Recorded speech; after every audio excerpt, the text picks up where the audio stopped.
မင်္ဂလာမနက်ခင်းပါရှင်ဖေဖော်ဝါရီလ9ရက်စမ်းသစ်တီထွင်လဲရတခွင်အစီအစဉ်ကိုနားဆင်ရတော့မှာပါစီဝါပြလဲလှုပ်လို့ရပြီးတော့ကျမ်းမာရေးကိုလည်းမထိခိုက်စေတဲ့ဘဲဥကျဲဥစားရည်စိန်လုပ်နည်းကိုကိုဝင်းမြင့်ကနေပြောပြမှာပါ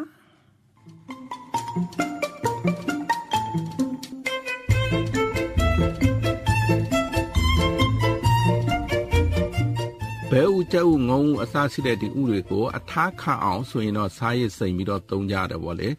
စားမြများနဲ့စိန်ရတဲ့အတွက်သွေးတိုးစီးကြိုတွေစီးတဲ့သူတွေကတော့ဥစားစိန်ကိုစားလို့မရဘူးဖြစ်ပါတယ်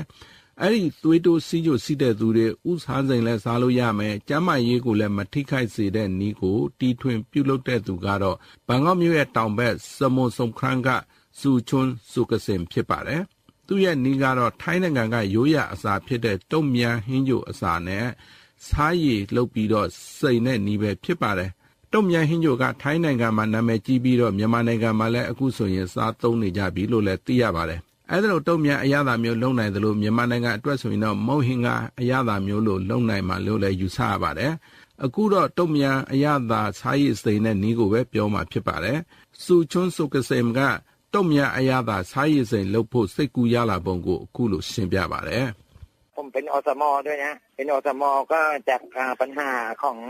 ผู้ป่วยความดันเบาหวานอะไรพวกนี้โรคไตเนี่ยท่านကျွန်တော်ကကျန်းမာရေးစေတနာဝန်ထမ်းဖြစ်တော့သွေးတိုးစီးကြိုဖြစ်တဲ့သူများပြားနဲ့ဆက်ဆံရပါတယ်ဈေးကွက်မှာပုံမှန်လှုပ်ရောက်နေတဲ့ဥစားစိန်တွေဟာငံလွန်းအားကြီးလို့သွေးတိုးစီးကြိုသမားတွေစားလို့မရပါဘူးအဲ့ဒီလိုယောဂအခန့်ရှိသူတွေရောအများသူငါပါစားလို့ရနိုင်တဲ့နီလန်းကိုရှားကြည့်တော့ရှေးလူကြီးတွေတိုင်းရင်းစေးအစုံကိုပြုတ်တောက်တာကိုသွားပြီးတော့သတိထားမိပါတယ်အဲ့ဒီတော့စားလို့လဲရဆေးဘက်လဲဝင်ဖြစ်ရမယ်ဆိုတာကိုသတိပြုမိပါတယ်ဒါကြောင့်ထိုင်းစားတောက်တွေထဲမှာလူများစားသုံးပြီးတော့ကျန်းမာရေးကိုအထောက်အကူဖြစ်စေတာကတော့တုံမြန်ဟင်းညိုဖြစ်ပါတယ်ဒီတုံမြန်ဟင်းညိုမှာအဓိကပါဝင်တဲ့ပစ္စည်းတွေကတော့စပယ်လင်ပဒဲကောရှောက်နူရွက်တချို့ကတော့ဒီရှောက်နူရွက်ကိုရှောက်ဘလူးရွက်လို့လည်းခေါ်ပါတယ်ဒီရှောက်ဘလူးရွက်ရဲ့ကြက်သွန်ဖြူငရုတ်သီးတံမြာသီးစတာတွေဖြစ်ပါတယ်အဲ့ဒီပစ္စည်းတွေကဝမ်းဖောဝမ်းအောင်လေထိုးလေအောင်နဲ့သွေးတိုးစီးကြိုကိုတက်တာစေတဲ့ပစ္စည်းတွေအဖြစ်ကျန်းမာရေးဌာနကထုတ်ပြန်ထားပါတယ်အနံ့တက်ကလည်းကောင်းပြီးတော့အရသာလည်းရှိတာကြောင့်တုံမြန်ဟင်းညိုအစာတွေနဲ့စားရည်စိန်ဥကိုစမ်းသပ်ကြည့်ပါတယ်အနံ့ရသာကောင်းပြီးစားမငန်တာကိုကျွန်တော်တွေ့ရပါတယ်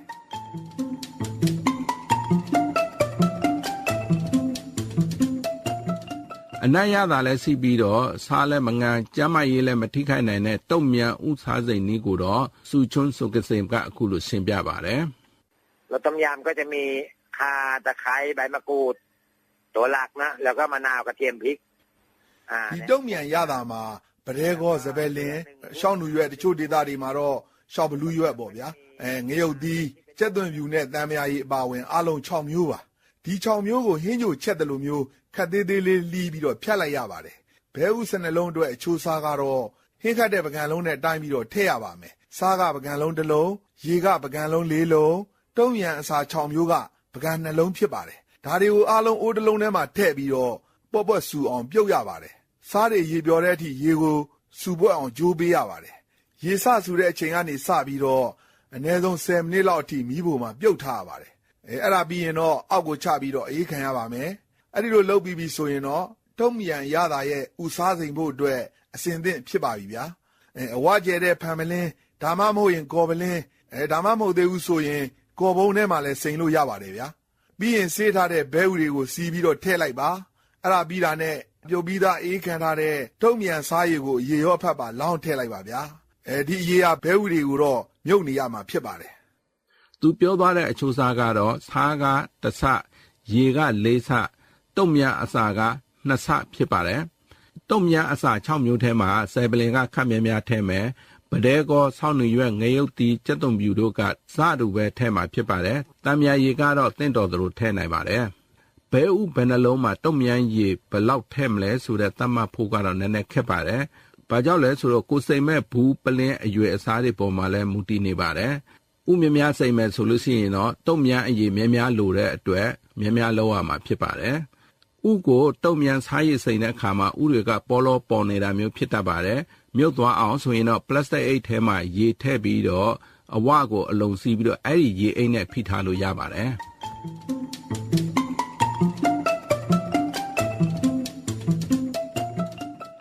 တုံမြန်စားရစိန်နာပြီးဆိုရင်တော့ဘယ်နှစ်ရက်လောက်အကြာမှအသုံးပြုလို့ရပြီလဲစားလို့ရပြီလဲဆိုတာကိုတော့စုချွန်းစုံကစင်ကအခုလိုရှင်းပါတယ်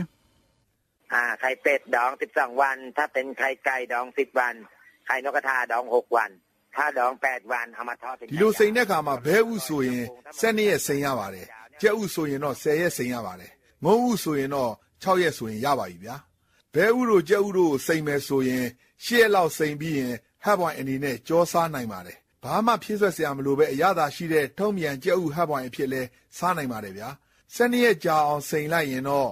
ဥရဲ့အနှစ်တွေခဲသွားပါလိမ့်မယ်အဲ့ဒီဥစားစိန်ကိုတော့ပြုတ်ရင်ပြုတ်မပြုတ်ရင်ပေါင်းရပါမယ်ပြုတ်ရင်အကွဲအဲ့ဒီဖြစ်တတ်တာမို့ကျွန်တော်ကတော့ပေါင်းပြီးတော့ယူပါတယ်အဲ့ဒါဆိုရင်တော့စားသုံးဖို့အသင့်ဖြစ်တဲ့ထုံးမြန်စားစိန်ဥကိုရပြီဖြစ်ပါတယ်ဗျာ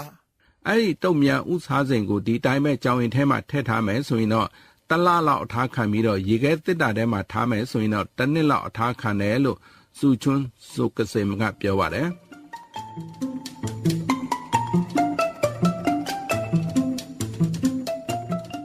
စုချွန်းစုကစင်ကအခုစဉ်ကဖောင်းလို့ခေါ်တဲ့ကလားပင်စိန်အကျော်အရသာစားရည်စိန်ကိုလည်းလှုပ်ထားပြီးလည်းဖြစ်ပါတယ်အဲ့တော့ဥစားစိန်ကိုရောင်းချရမယ့်နည်းကိုလည်းစုချွန်းစုကစင်ကအခုလိုပြောပြပါတယ်แต่ผมจดลิขสิทธิ์แล้วคนทำขายทำได้ผมไม่ဒီတုံ့ပြန်ရတာဥစားစိန်ကြီးကိုကျွန်တော်ရဲ့မူပိုင်ဖြစ်တော့မှတ်ပုံတင်ပြီးပါပြီဒါပေမဲ့လည်းလှုပ်ရောက်တဲ့သူတွေကိုတားမြစ်ထားတာတော့မရှိပါဘူးဗျာအများပြည်သူတွေအနေနဲ့လှုပ်ပြီးတော့လည်းရောင်းနိုင်ပါတယ်ရောင်းဖို့နည်းကိုပြောရမယ်ဆိုရင်တုံ့ပြန်ရတာစားရည်စိန်ဘဲဥကြက်ဥတွေကိုစက်ကူအိတ်လှလှလေးတွေလှုပ်ပြီးတော့9လုံးတစ်ထုပ်10လုံးတစ်ထုပ်အဲ့လိုလေးတွေထုတ်ပြီးတော့ရောင်းနိုင်ပါတယ်နောက်တနည်းကတော့ပလင်းနဲ့စိန်ပြီးတော့ပလင်းလိုက်ရောင်းလို့လည်းရပါတယ်ပလင်းမှာတော့စစိန်နဲ့ရက်ဆွဲကိုရေးထားပေးရပါမယ်ဒါမှမဟုတ်ရင်ဘယ်နည်းနေ့ကြာရင်စားသုံးနိုင်ပြီဆိုတာမျိုးလေးရေးထားပေးရပါလိမ့်မယ်ဗျာ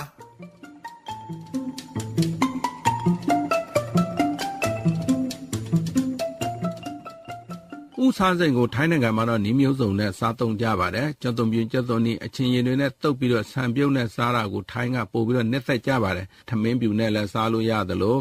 မုံမှအစာသိအဖြစ်လဲဥစားစိန်ကိုအသုံးပြုကြပါတယ်။အသီးရွက်တွေနဲ့ကြော်စားတာမျိုးလည်းရှိပါတယ်။ဥစားစိန်တွေကိုတော့ဟင်းအမဲ့ဆုံးအောင်လှုပ်စားနိုင်တာဖြစ်ပါတယ်။ထိုင်းနိုင်ငံမှာတော့တုံမြန်းတို့ကဖောင်းတို့ဆိုတာကထိုင်းရိုးရအစားအစာဖြစ်လို့စားရည်စိန်ကိုလည်းအဲ့ဒီအရသာမျိုးရအောင်လှုပ်စားတာဖြစ်ပါတယ်။မြန်မာနိုင်ငံကရိုးရအစားအစာတွေတဲကမုံရင်ကအရသာမျိုးလှုပ်လို့ရသလိုတိုင်းသားအစားအစာတွေတဲကဥပမာတစ်ခုပြောရမယ်ဆိုရင်တော့ကရင်ပြည်နယ်ကတာလပော့အရသာမျိုးလဲလှုပ်စားလို့ရပါတယ်တာလပော့ကအသီးရွက်တွေနဲ့အဓိကပြုတ်ယူရတာဖြစ်လို့တာလပော့အရသာစားဥစိန်ကိုလည်းလုပ်နိုင်မှာဖြစ်ပါတယ်ပြီးတော့ဓမ္မောက်အရသာဆိုရင်တော့မဆလာအရွက်ခောက်တွေနဲ့စုံလင်အောင်လုပ်လို့ရနိုင်ပါတယ်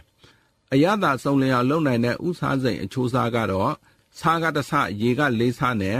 အရသာဖြစ်အသုံးပြုမဲ့အသီးအနှံအခောက်တွေက2ဆဖြစ်ပါတယ်။အဲ့ဒါဆိုရင်တော့ကိုလှုပ်ချင်တဲ့ဥစားစိန်မျိုးကိုလှုပ်ယူလို့ရပြီဖြစ်ပါတယ်။စီးပွားပြစ်စိုက်ပျိုးမွေးမြူခြင်းနဲ့ဆိုရင်တော့စမ်းသစ်တီထွင်လဲရတခွင့်အစီအစဉ်ကိုစောင့်မျှော်နားဆင်ပါလို့ဖိတ်ခေါ်လိုက်ပါတယ်။ပျော်ပျော်ပါပါပေါ့။